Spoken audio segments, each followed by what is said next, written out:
నమస్తే, welcome to plus TV Telangana. ప్రస్తుతం మనం జూబ్లీహిల్స్లో ఉన్నాం. జూబ్లీహిల్స్లో మనతో పాటు బీసీ సంక్షేమ సంఘం జూబ్లీహిల్స్ అధ్యక్షుడు రాజగౌడ్ గారు ఉన్నారు. మాట్లాడదాం. అన్న, చెప్పండి, ఏ పార్టీ వైపు ఉండబోతా ఉన్నారు? బీసీ సంక్షేమ సంఘం కూడా పెద్ద ఎత్తున పోరాటాలు కూడా చేసినాయి. మరి ఇప్పుడు 3 పార్టీలు కూడా పెద్ద ఎత్తున ప్రచారాలు జరుగుతూ ఉన్నాయి. బీసీ సంక్షేమ సంఘం ఏ పార్టీకి సపోర్ట్గా ఉండబోతుంది? మరి ఏ పార్టీ అనేది కాదు, బీసీ సంఘం ఏ బీసీ నాయకుడు ఉంటాడో ఆ బీసీ నాయకుడికి పూర్తి మద్దతుగా మా సపోర్ట్ ఎప్పుడు ఉంటుంది.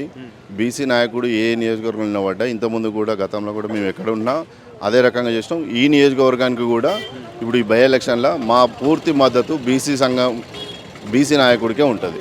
కావున ఇక్కడ ఉన్నది కూడా 2 అగ్రకులాల నాయకులే ఉన్నారు బీసీ సంఘం నుంచి. మొట్టమొదటిసారి ఇంకోటి ఏంటంటే, ఈ ప్రాంతానికి మొట్టమొదటిసారి ఒక బీసీ నాయకుడికి వచ్చింది మా ప్రాంతానికి. ఈడ ఉట్టి ఈడ పెరిగినటువంటి మా నవీన్ యాదవ్ గారికి వచ్చింది.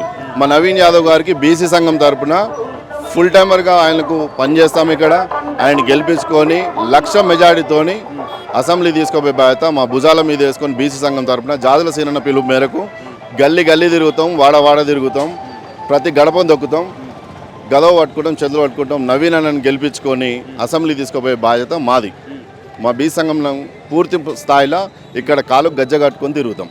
అంటే ఇక్కడ నవీన్ యాదవ్ కింద ముందు ఎంఐఎం నుంచి పోటీ చేసిండు, ఓడిపోయిండు. ఒకప్పుడు ఇండిపెండెంట్ కూడా పోటీ చేసి ఓడిపోయిండు. మరి ఇప్పుడు గెలుస్తున్న నవీన్ యాదవ్ ఎట్లా నమ్ముతా ఉన్నారు? మరి మీరు ఇంతకుముందుకు ఓడిపోయిన కారణం ఏంటంటే, ఒకసారి ఎంఐఎం పార్టీ ఉంది, ఎంఐఎం పార్టీ కూడా చేసింది. అప్పుడు కూడా బాగానే దగ్గరకు వచ్చిండు, సెకండ్లో పోయింది.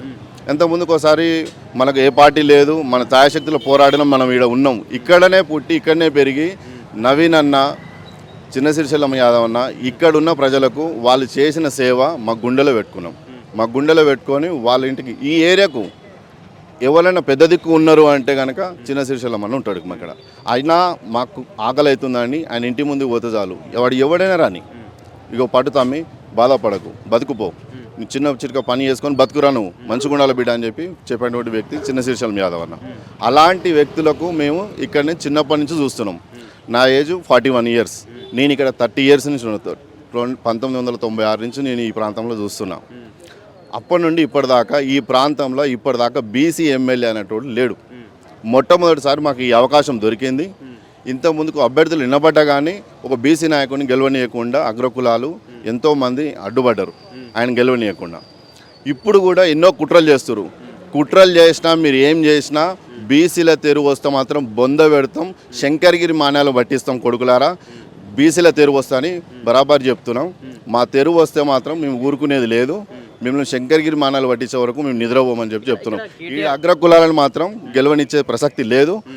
42% రిజర్వేషన్ గురించి కూడా కొట్లాడుతున్నాం.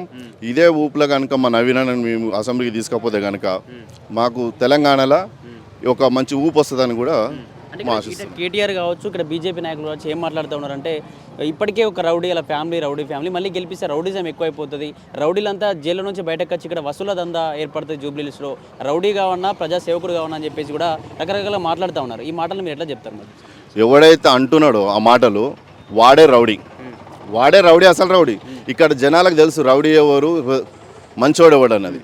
ఇక్కడ పనులు చేసేటోడు నీకు ఒక బీసీ నాయకుడు అనేవరకల్లా వాడు రౌడీ అని చెప్పి చూపిస్తుంది. కానీ ఇంత ముందుకు చేసిన మా ఎమ్మెల్యేలు ఈ ప్రాంతంలో ఎవరు ఎక్కడ ఏం చేసిరో ప్రతి మనిషికి ఇక్కడ పుట్టినోనికి తెలుసు.